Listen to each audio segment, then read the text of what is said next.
My name is Leonard Williams, and I was diagnosed with diabetes around 1994. His doctor was really monitoring his kidney function for quite a number of years.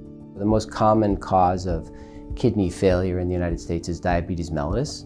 And of our patient population, about 50% of them all have kidney failure from diabetes. So I did peritoneal dialysis for about 3 years. During that time, I was referred to Dr. Formica for an assessment to go on the transplant list.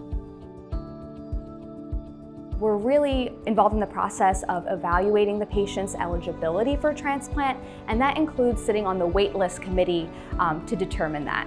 The people who compose our waitlist committee are going to be our transplant nephrologists, our surgeons, the transplant pharmacy team, the transplant dietitians, and transplant social workers. Kidney transplant doesn't cure your kidney failure. It's just a better way to treat your kidney failure. And we teach that to our patients because even though they're transplanted and they're no longer on dialysis, they still have to take their immunosuppressive medications for life.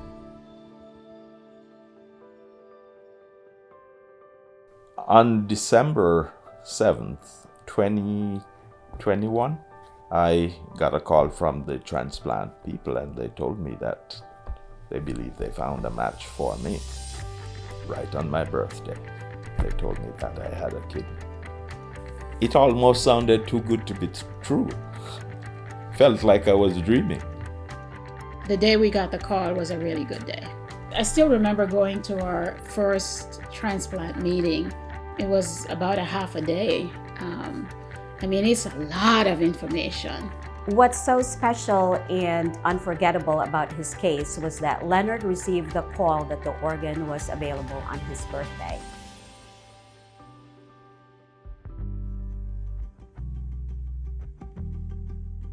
When stable, the patient is transferred to 9 West Transplant and Liver Unit.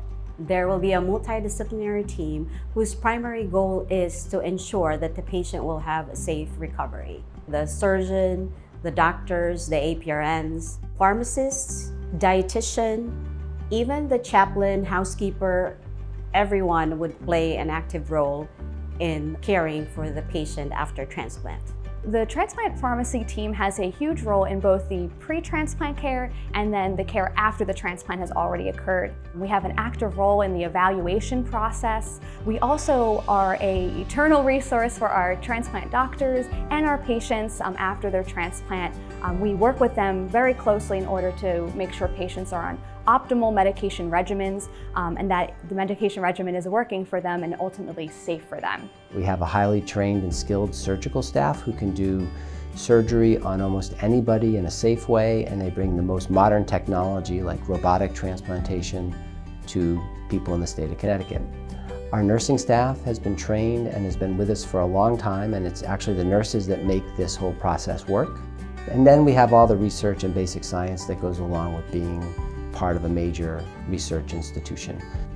To watch, it felt like an orchestra, a perfectly synchronized orchestra, where everybody knew what their instrument was and they played it perfectly. My faith means a lot to me.